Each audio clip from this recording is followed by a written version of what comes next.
Hello and welcome to my YouTube channel pre exam training. दोस्तों, Bihar special में आज बिहार का इतिहास का भाग 9वां है। बहुत अच्छे 8 भाग बनाए जा चुके हैं। जो लोग नए हैं, जो नहीं देखे हैं, उसे पूरा देखिए, तब आपको बिहार से क्वेश्चन नहीं छूटेगा। आइए देखें, आज पूरे 30 सवाल लिए गए हैं। पूरा वीडियो तो कोई देखता नहीं है, जो देखता है उसको फ़ायदा ज़रूर मिलेगा।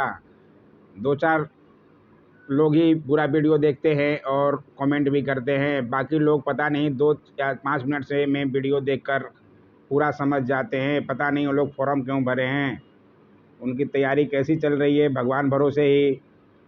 चलिए, जिसको देखना हो वो देखे। आज भी पूरे 30 सवाल लिए गए हैं। आइए देखें, पहला सवाल। शेर शाह द्वारा अफगान शासन की पुनः किस युद्ध के पश्चात हुई? किस युद्ध के बाद हुई थी शेर शाह द्वारा अफगान शासन की पूर्ण स्थापना?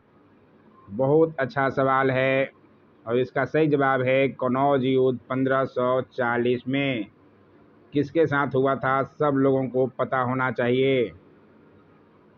इसके बाद ही हुमायूं जो है चले गए थे और जाकर अकबर का जन्म हुआ था। बक्सर के युद्ध 1764 में कौन विजय हुआ था? बक्सर का युद्ध 1764 ईस्वी में हुआ था। ये भी सवाल तो बार बार पूछा ही जाता है, सब लोगों को ज्ञात भी होना चाहिए। जो नहीं जानते हैं वो नोट कर लें, ये इम्पोर्टेंट सवाल तो है ही, बच्चे बच्चे सा सवाल है, लेकिन पूछा जाता है क्योंकि बच्चों का चेहरा थोड़ा एग्ज़ाम हॉल में मुस्कुरा दे। इसमें कौन विजयी हुआ था?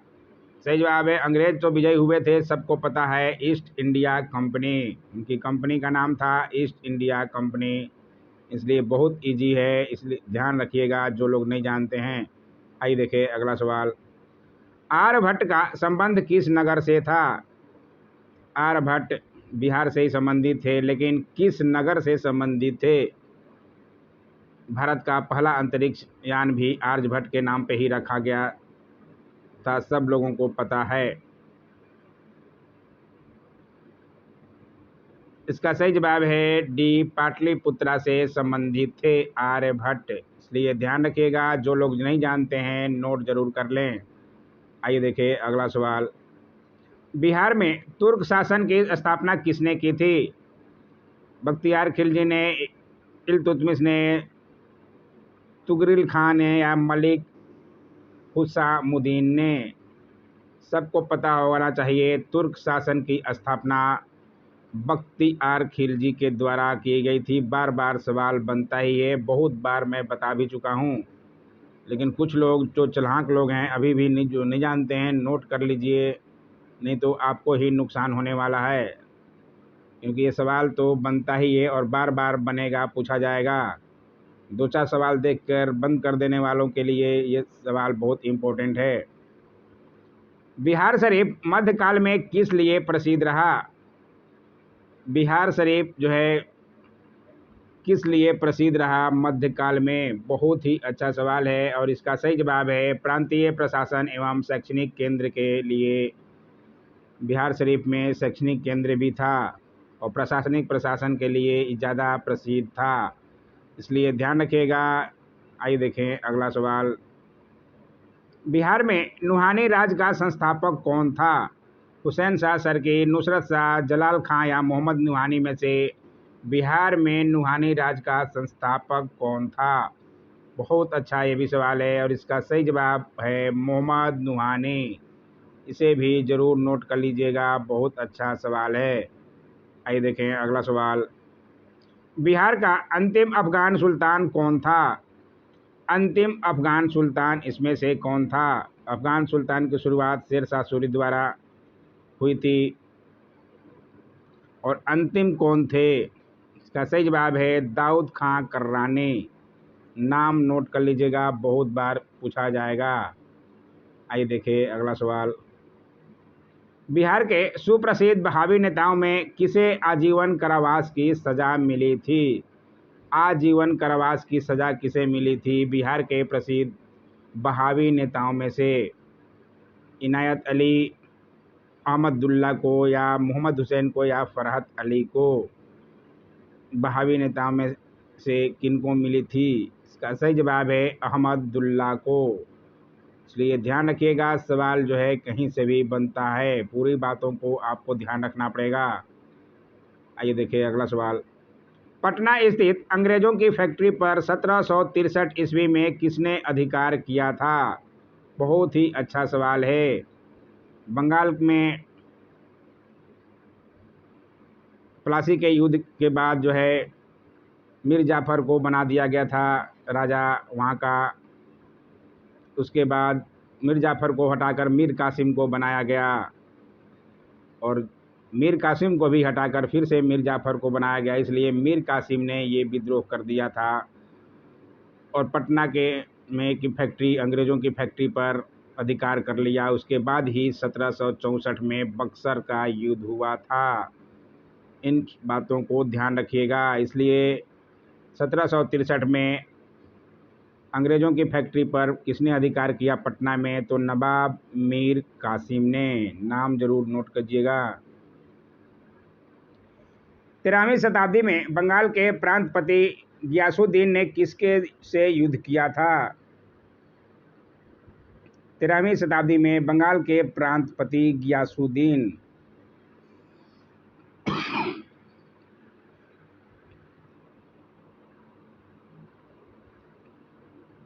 इसका सही जवाब है तिरहुत के राजा से। ध्यान रखिएगा, बहुत अच्छा ये भी सवाल है।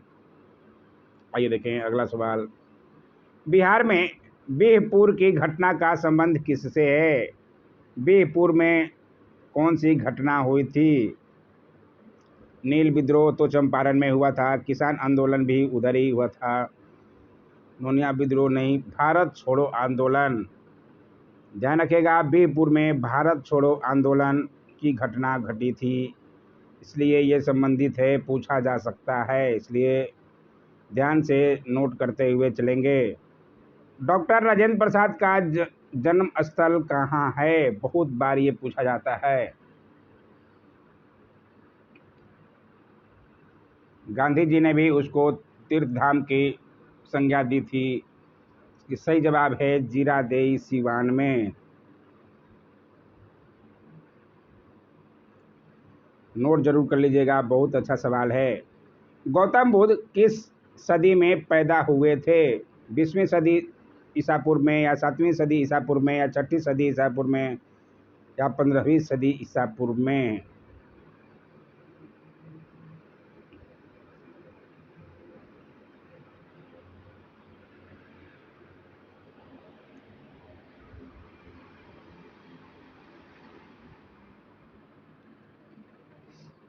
इसका सही जवाब है 6ठी शताब्दी ईसा पूर्व में। ध्यान रखिएगा, डेट अलग से वीडियो बनाया हुआ है गौतम बुद्ध पर, आप देख लीजिएगा, आपकी तैयारी में 4 चंद लग जाएगा। बिहार में बौद्ध बनने वाला प्रथम राजा कौन था? बिंबिसार, अशोक, चंद्रगुप्त मौर्य में से कौन सा राजा बौद्ध पहला था सबसे पहले? इसका सही जवाब है ए बिंबिसार। ध्यान रखिएगा, बहुत अच्छा ये भी सवाल है, प्रथम बना था, इसलिए सवाल बनता ही है। नालंदा विश्वविद्यालय किस लिए प्रसिद्ध था? नालंदा विश्वविद्यालय सबको पता होना चाहिए, बौद्ध धर्म दर्शन के लिए प्रसिद्ध था, इसलिए बहुत ही इजी सा सवाल है। ध्यान रखिएगा। ये देखिए अगला सवाल। महात्मा गांधी द्वारा चंपारण सत्याग्रह प्रारंभ किया गया था, कब प्रारंभ किया गया था? ये तो बच्चे सा सवाल हो गया। जो लोग हमेशा रेगुलर वीडियो मेरा पूरा देखते हैं वो तो सब जान ही गए होंगे, या पहले से भी ये सवाल तो बहुत इम्पोर्टेंट है, सबको जानकारी होना ही चाहिए। इसलिए सही जवाब है चंपारण 1917 ईस्वी में महात्मा गांधी जी का भारत की धरती पर पहला आंदोलन। नालंदा विश्वविद्यालय में फाहयान किसके शासन काल के दौरान आया था? ये सवाल तो सबसे ज़्यादा इम्पोर्टेंट है, ये सवाल बहुत बार पूछा भी गया है और पूछे जाने की भी संभावना ज़्यादा ही रहती है, इसलिए आपको जानकारी रखना ही पड़ेगा। चंद्रगुप्त द्वितीय या उनको विक्रमादित्य भी कहा जाता है, ये बात आप नोट करते हुए चलेंगे। चंद्रगुप्त द्वितीय रहे तो भी ठीक है, चंद्रगुप्त विक्रमादित्य रहे तो भी ठीक है।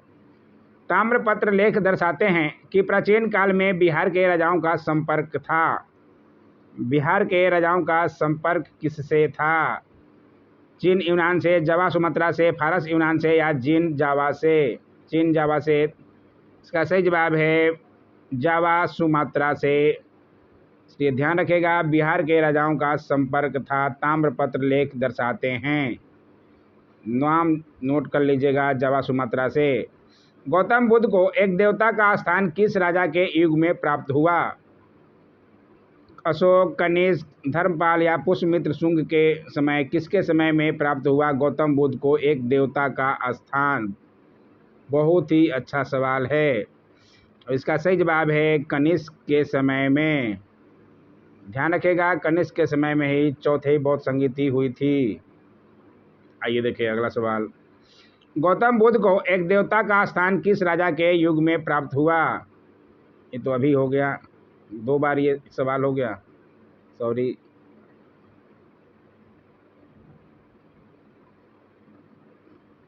दो बार एक ही सवाल को होगा, कोई बात। उदंतपुरी बिहार का संस्थापक कौन था? बहुत अच्छा ये भी सवाल है। उदंतपुरी बिहार का संस्थापक कौन था? इसका सही जवाब है बी धर्मपाल। बहुत बार ये सवाल बना भी है और नाम नोट कर लीजिएगा, धर्मपाल। पाल वंश के थे। पाल शासकों द्वारा बौद्ध धर्म के किस संप्रदाय को विशेष प्रोत्साहन दिया गया? वज्रयान, हीनयान या ए और बी दोनों या इनमें से कोई नहीं? इसका सही जवाब है वज्रयान को विशेष प्रोत्साहन दिया गया पाल शासकों द्वारा। ध्यान रखिएगा, ए और बी देखकर कंफ्यूज मत हो जाइएगा और आंसर गलत मत लगा दीजिएगा, इसलिए ध्यान से। आइए देखें अगला सवाल। नालंदा महाविहार को आर्थिक अनुदान देने वाले शासक कौन थे? नालंदा महाविहार को आर्थिक अनुदान देने वाले शासक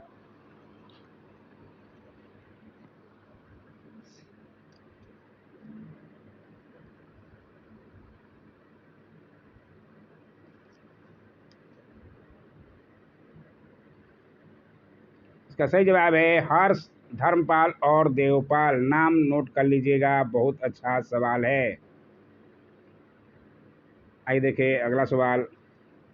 मध्यकाल में बिहार आने वाले ईरानी यात्रियों में कौन एक धर्माचार्य था?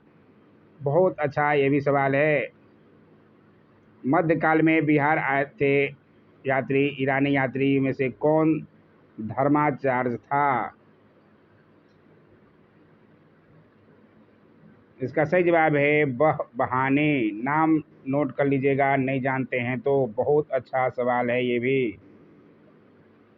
आइए देखिए अगला सवाल। बिहार पर उर्दू भाषा में ऐतिहासिक रचना किसने लिखी? ये भी बहुत अच्छा सवाल है। बिहार पर उर्दू भाषा में ऐतिहासिक रचना लिखने वाले कौन थे? इसका सही जवाब है डी शाह अजीदाबादी। नाम नोट कर लीजिएगा, शाह अजीदाबादी। बहुत अच्छा ये भी सवाल है। आइए देखिए अगला सवाल। मगध के प्रवर्ती गुप्त वंश का संस्थापक कौन था? मगध के प्रवर्ती गुप्त वंश का संस्थापक इनमें से कौन था? कृष्णगुप्त, विक्रमादित्य, अशोक या कालाशोक?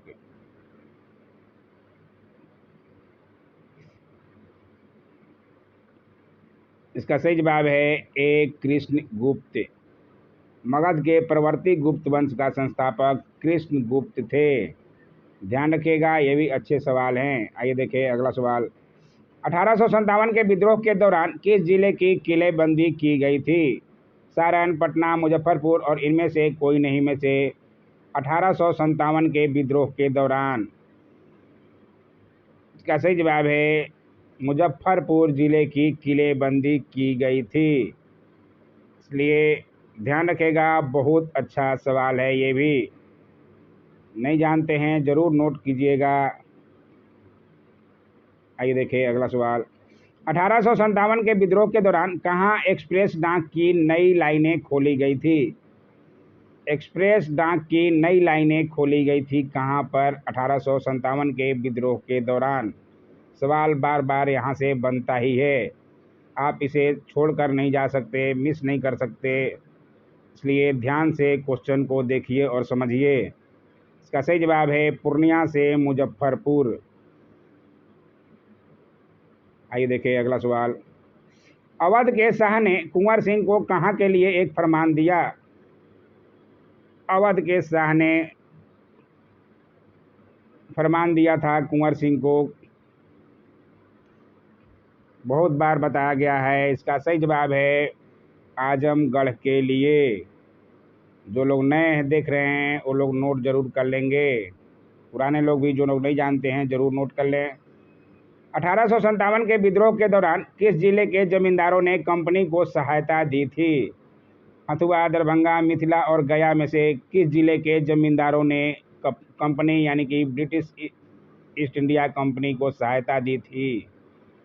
धोखा दे दिया था अपने भारतीयों के साथ। किसने? कहाँ के लोगों ने? इसका सही जवाब है ए हथुआ। नहीं जानते हैं नोट कर लीजिएगा, हथुआ के लोगों ने धोखा दे दिया था। आज के वीडियो कैसा लगा जरूर कमेंट किया कीजिए। ये देखिए आंसर की दिया है। जो लोग टेलीग्राम ज्वाइन किए हैं उनको तो फ़ायदा मिलेगा ही। आराम से क्वेश्चन देखें, आंसर देखें। तो वीडियो देखते नहीं हैं, केवल टेलीग्राम के भरोसे ही बैठे हैं। जब तक वीडियो नहीं देखेंगे क्या अनुभव मिलेगा उनको? Don't forget to like, share, comment and subscribe my YouTube channel. Thanks for watching my YouTube channel.